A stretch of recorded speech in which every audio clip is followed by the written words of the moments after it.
Right, good evening. So it's a bit chilly and very windy, so I'm in my garden so you can actually hear me. So as I said, it's chilly, so I've got my scarf on. But that's okay because I've got lots of scarves, which brings me very nicely to my topic for today, which is plurals. Do not switch off the video. This is interesting and very important because you people get them wrong a lot. So, one scarf, two scarves. When the word ends with an F, we get rid of the F, we replace it with a V, and we add ES. So, for example, one knife, two knives. One loaf of bread, two loaves of bread.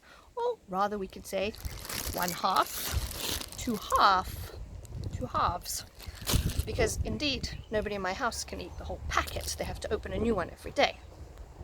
Right. Otherwise, in general, when you're doing plurals in English, you add an S and you pronounce it.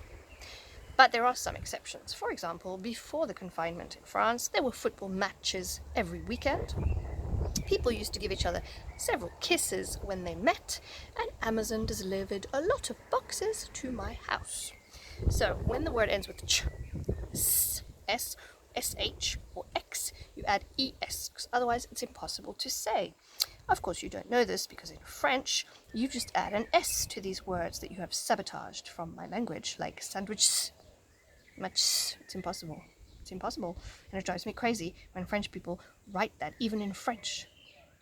And besides, when I go to a restaurant and I see sandwich, okay, I know half the time that it's not even a sandwich because a sandwich is only something cold. It's not what you eat at McDonald's. Okay, then there are the exceptions. So you have one foot, but 2 feet.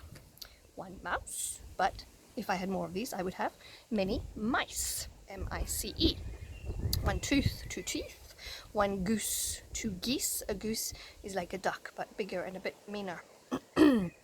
One child, 2 children. One man, 2 men. One woman, 2 women. W-O-M-E-N, but the pronunciation is completely different. One woman, 2 women.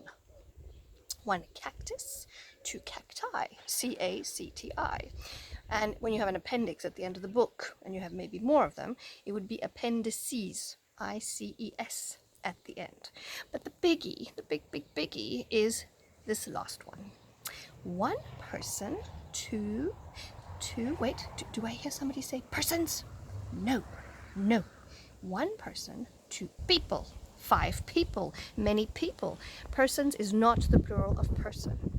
The only time we use persons is when we are talking about a legal situation, right? Because the law does not deal with people as a group, as a collectivity.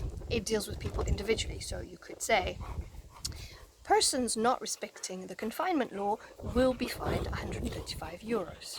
This is the only time you may use persons in its plural form. Okay, please remember this because it drives me wild. Okay, and my last thing I wanted to leave you with is this.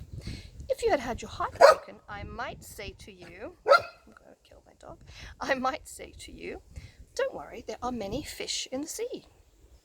Ah, I didn't make that plural at all, because fish can in fact stay fish, or it can be fishes. Up to you. Right, have a lovely evening, and I hope you all have found your fish.